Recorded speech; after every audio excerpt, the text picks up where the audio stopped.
Todos coincidimos en que cuando se habla de violencia entre parejas, la mayoría piensa en agresión a las mujeres. Ciertamente tenemos que señalar que de acuerdo a las estadísticas, un 78% de las denuncias por violencia, en un 78% de casos, las víctimas son mujeres. Pero de acuerdo también a esas estadísticas, cada año hay más de 10.000 denuncias. Estamos hablando de 10.000 denuncias presentadas por hombres que han sufrido algún tipo de agresión. Para hablar de este tema, del cual se ha puesto en boga en los últimos días, hemos invitado al doctor Esteban Ruiz García. Él es psicólogo con más de 10 años de experiencia. Bienvenido, don Esteban. Gracias, don Marcelo, por la invitación. También está con nosotros el licenciado Celio Hernández, es abogado especialista en temas de familia. Muchas gracias, bienvenido. Marcelo. Bueno, tenemos que decir, señores invitados, para comenzar, que precisamente preparando esta entrevista me encontré con un correo electrónico que envió la licenciada Eugenia Quesada. Ella es presidenta de la Fundación de Apoyo al Hombre, que es una de las fundaciones que precisamente se ha referido muy fuertemente a este tema. Y ella dice, la violencia doméstica no tiene género, las víctimas pueden ser hombres, mujeres, niños o niñas, o adultos mayores o adultas mayores. ¿Cuándo vamos a entender esto en la sociedad?, se pregunta la licenciada. ¿Qué piensa usted? Sí, esto es un tema, don Marcelo y estimados televidentes, demasiado complejo. ¿Por qué? Porque se ha entendido que la violencia tiene género. Claro. Y me encanta ese correo, me encanta ese tipo de manifestación, porque violencia es violencia. Ajá. Independientemente de quién la ejerza y hacia quién la ejerza, es violencia al fin. Y eso no lo podemos permitir ni lo podemos tolerar.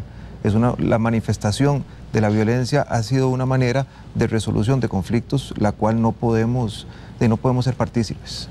Don Marcelo, ¿por qué cuesta hablar o por qué cuesta tanto hablar de violencia contra los hombres? Porque yo, desde que soy pequeño, sí recuerdo oír historias de hombres que eran agredidos físicamente. Bueno, verbalmente ni se diga, porque eso es más fuerte todavía. Claro. Bueno, yo pienso que estamos en un periodo como de transición, donde el tema de la violencia intrafamiliar ya sale a la luz pública. Y la violencia que sufre la mujer ha sido históricamente más visible. Porque yo pienso que cuando inició el movimiento donde se denuncia esa violencia y ya pasa a ser algo exclusivamente un ámbito muy privado, donde nadie quería meterse ahí, ¿verdad? Dentro de las casas, de las familias, empieza a salir a la luz pública. Pienso que también la mujer fue objeto de cierta resistencia por parte de la sociedad, porque decían, bueno, seguramente es que no está cumpliendo bien su rol femenino, de sumisión, etc. Y es un proceso en el cual ahora le toca al hombre, porque si vemos, yo estaba leyendo un reportaje de La República, que hace 14 años eran 158 denuncias de hombres que denunciaban violencia doméstica dentro del hogar. En el 2011, eso estamos hablando 7 años después más o menos, subió a 3.600, o sea, ve que va subiendo mucho. Y ahora en el reportaje de la revista dominical del fin de semana recién pasado, son 13.000, o sea, vea cómo va subiendo, pero yo pienso que es un fenómeno donde va subiendo tanto la violencia propiamente, ¿verdad?, como un problema social que afecta la vida de todas las personas, como esta noción de que el hombre ya ahora sí se atreve a denunciarlo. Entonces es como un doble aspecto, ¿verdad? La mujer nos lleva ya ventaja en ese proceso porque ella salió primero a la luz denunciando la violencia y superando esas barreras sociales que le decían, no, seguramente es porque usted no cumple bien su rol de mujer. Ahora el hombre ha pasado también por ese proceso. Yo pienso que en los últimos 10 años podemos notar un cambio en el Poder Judicial. Nosotros a veces en nuestro ejercicio profesional le decíamos a un hombre, vaya, pida medidas, y volvían casi que llorando, ¿verdad?, todos desilusionados, y nos dijeron, hombre, se burlaron de mí. Claro. Pero ahora no, ahora nosotros lo mandamos y puedo decir que, bueno, el 100% de los últimos casos, a todos les otorgan las medidas de protección. Ahora, usted como psicólogo, don Esteban, ¿coincide usted en que la violencia, en este caso más fuerte, en el caso de los hombres, en lo que se refiere a los hombres, tiene que ver más con cuestiones psicológicas, incluso con un tema que también se ha querido poner en boca, pero que en el país parece que hay resistencia, que es el de la alienación parental, porque cuando el hombre se va del hogar o se separa la pareja, resulta que también se da la separación de los hijos y muchos hombres sufren la situación de no ver a sus hijos. Claro, es importante, don Marcelo, dejar claro que la violencia es tanto psicológica, física, patrimonial, y hay sexual inclusive, hay muchos tipos de violencia. Ahora en redes sociales se han expuesto múltiples videos que han servido para hacer memes, en donde la violencia contra los hombres ahora está más expuesta. La violencia psicológica es una de las que más se da. ¿Por qué? Porque históricamente se ha sobreentendido que el hombre tiene mayor superioridad física sobre la mujer. Entonces, la violencia que cuesta más visibilizar tanto de hombre hacia mujer como de mujer hacia hombre es la violencia psicológica. Podemos decir que el hombre es víctima en las dos direcciones, porque uno, por ejemplo, yo desde pequeño y viví en zonas rurales donde cuando un hombre, por ejemplo, tenía muchas mujeres, tenía hijos, como decían, regados por todo lado, era visto como aquel superhombre, ¿verdad? Claro. Igual si el hombre le pegaba a la mujer, era visto como el superhombre. Pero por el contrario, si el hombre era el que sufría, entonces se burlaban de él y hasta utilizaban un término que no he vuelto a escuchar, pero sí se utilizaba, de que le canta la gallina. Eso, yo siento que eso no ha variado mucho a nivel psicológico. O sea, el hombre que se atreve a poner una denuncia, pues es víctima de burlas en los juzgados mismos. No siempre pasa, pero es como muy del diario, ¿verdad? Inclusive hombres que asisten a nuestra consulta de psicología, les cuesta mucho dar ese paso de poner una denuncia porque se sienten sumamente vulnerables, tanto a nivel social como a nivel, digamos, a nivel de instituciones de gobierno. Entonces, pues sí, o sea, animarse los hombres a poner una denuncia, a indicar que son víctimas de violencia psicológica, los hace verse y sentirse vulnerables inclusive por el mismo sistema. Doña Eugenia Quesada, precisamente de Fundiapo, de la Fundación de Apoyo al Hombre, nos escribe y nos dice: disculpe, no es cierto que a los hombres se les den medidas de violencia, cuesta muchísimo. Y dice que ella lo puede demostrar. Y dice que además es cierto lo que usted dice como psicólogo, se burlan generalmente de ellos. Bueno, yo respeto la opinión de la licenciada, pero en mi ejercicio profesional, sí hemos encontrado algunos casos, pocos, en que hay cierta resistencia. Voy a dar dos ejemplos. Hay un adulto mayor que la señora, que también es adulta, pero no, él es adulto mayor, ella ya casi adulta mayor, sufre un problema de violencia, yo diría psicológica, porque el médico le mandó una dieta especial. Ajá. Entonces consiste en un pescado especial que él mete en la refrigeradora, la señora va, agarra el pescado y lo bota a la basura. Ajá. Y sabiendo que él necesita esa dieta, entonces es como una agresión muy sutil, muy psicológica, pero él está sufriendo enormemente por eso, está afectando su salud, su estado de ánimo y ya no aguanta más. Claro. Entonces acude a la consulta, nosotros pedimos medidas de protección y decimos que está en peligro su salud y sí solicitamos que la señora la saquen del domicilio. El juez no quiso, el juez nada más viendo unas medidas de que no la moleste, de que no lo perturbe.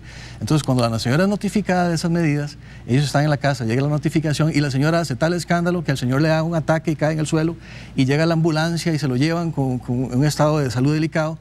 Y entonces volvemos donde el juez de violencia doméstica y le decimos: mire señor, vea que sí es necesario sacar a la señora de la casa porque vea lo que sucedió. Y entonces le dan la medida de que salga de la casa a la señora. Pero no fue tan fácil. Si hubiera sido al revés, yo creo que la primera hubiera sacado. Estamos ante casos prácticamente... ¿Qué podemos decir? ¿Se está comenzando de alguna forma el país? Bueno, eso ya fue hace unos años.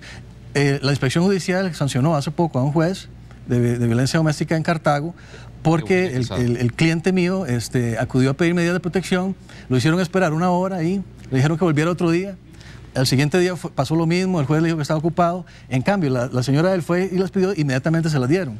Entonces a ese juez lo sancionó la inspección judicial por dar un trato que no era equitativo. Básicamente necesitamos todos los juristas en este país repasar los artículos 1, 2 y 3 de la Declaración Universal de Derechos Humanos. Todos somos iguales ante la ley, merecemos la misma protección. Y ahora el problema es que estos prejuicios, ¿verdad?, culturales hacen ver a algunas personas como que la violencia solo fuera posible del hombre hacia la mujer, y eso no es cierto. Entonces es un problema que es un prejuicio cultural que además se refuerza y se trata de mantener por ciertos grupos de interés político y interés económico, porque hay mucho dinero para promover que una mujer sea defendida, lo cual está bien, pero hay cero dinero para el hombre que necesita ayuda, y el Estado le está debiendo a los hombres un lugar donde puedan ir a buscar ayuda y obtener ayuda del Estado psicológica, para su autoestima. En situaciones de violencia doméstica, las mismas situaciones que afectan a las mujeres afectan a algunos hombres. Sí, don Esteban, en este caso, ¿qué es lo que pasa? Que estamos hablando de la familia como un todo y estamos hablando de víctimas que quedan en medio, como el caso de los niños. Correcto. Nosotros desde la experiencia clínica, por lo general nos llevan un niño que presenta ciertos problemas, nos llevan una mujer que necesita pues algún tipo de atención, pero cuando visualizamos de manera integral, es una familia lo que necesita ser atendida. Como usted lo bien lo indica, los niños quedan en medio de esta lucha y por lo general, según se ha visto, y las estadísticas no nos dejan mentir, estos niños son por lo general dados a la madre y puestos a los hombres medidas de protección. Y las medidas de protección es que no se acerquen a los niños, que no puedan ver a la familia.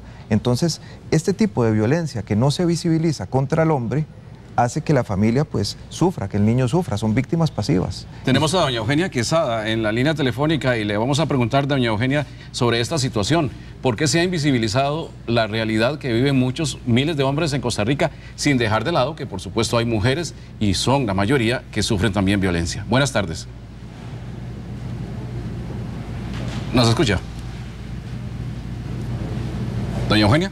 Sí, pues la violencia doméstica se ha invisibilizado porque se concibe precisamente que solo la mujer es objeto de ese tipo de vejamen, ¿verdad? Y además la ley contra la violencia doméstica deriva de la Convención de Belém do Pará, que es para prevenir, sancionar y erradicar la violencia contra la mujer. Entonces el espíritu mismo de esa ley era tutelar los derechos de nosotras, las mujeres. Pero de todas formas la ley se redactó de forma objetiva, es la aplicación de la ley donde dejaron por fuera a los hombres. El Tribunal Superior de Familia estableció, sin que esto conste en la ley, el requisito de la relación verticalizada de subordinación. La subordinación económica. Entonces el hombre va a solicitar medidas de violencia doméstica y le dicen que no se las otorgan porque no tiene relación de subordinación. Aunque lo hayan golpeado en la cabeza, lo hayan intentado matar, le hayan hecho lo que sea. Eso es un requisito para excluirlo. Igualmente a los niños también se les excluyó de la tutela de ese cuerpo normativo. O sea, los jueces han ido legislando paralelamente y los grandes perdedores han sido los hombres.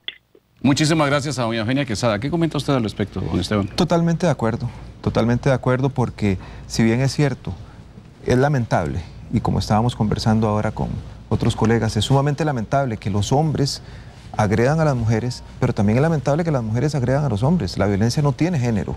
La violencia es violencia en donde quiera expresarse.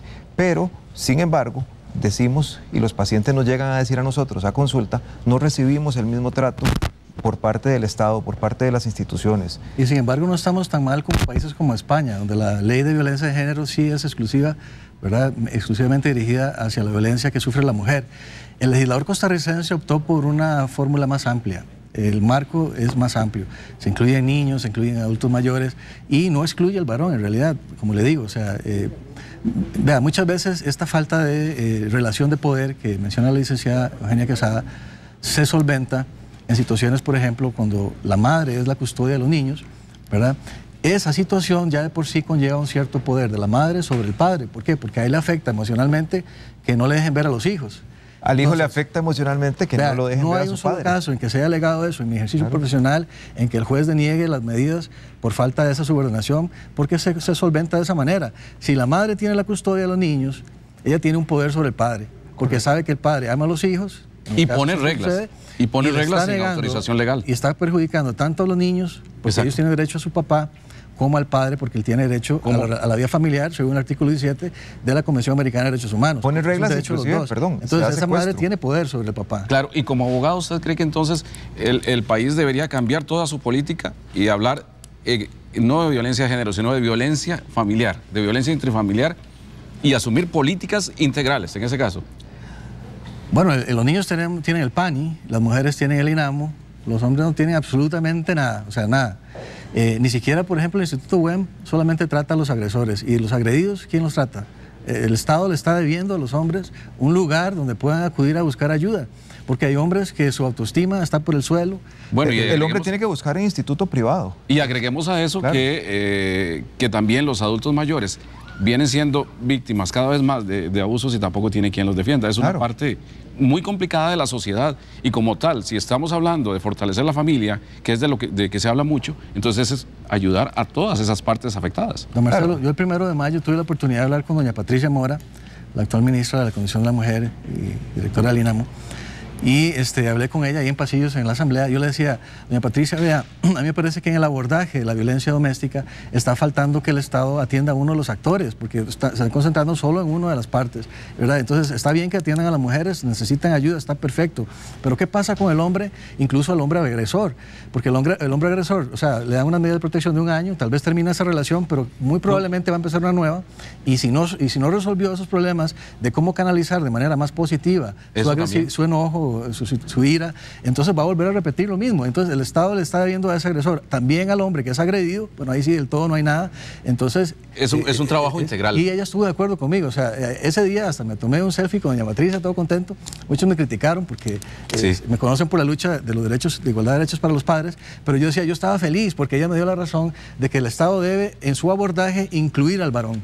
Bueno, claro, muchas gracias. Su conclusión final, don Esteban. La conclusión final para mí es que la violencia debe ser tratada de manera integral. No debe ser enfocada hacia un hombre, sino que debe ser enfocada hacia la familia. ¿Por qué? Porque es una familia la que está sufriendo violencia y la violencia no distingue género. Y siempre hay victimarios y víctimas. Siempre hay victimarios y víctimas y para mí usted puede ser victimario y víctima al mismo tiempo. Y hay víctimas inocentes en el caso de los niños. Totalmente. Don Esteban y don Arcelio, muchísimas gracias. Ese es un tema del que hay que continuar conversando y ojalá que también doña Patricia Mora se interese por que se debata de este tema. Muchísimas gracias. Muy amables.